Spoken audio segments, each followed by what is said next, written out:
small cave right along Route 60 as you get down to the New River where the Hawks Nest Dam is.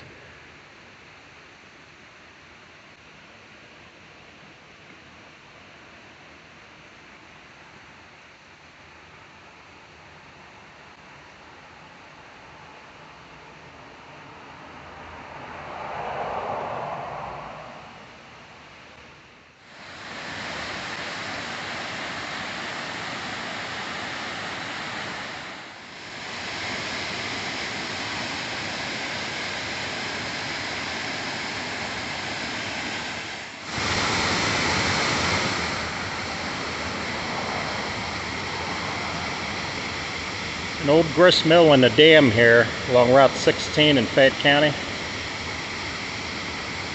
What's left of it.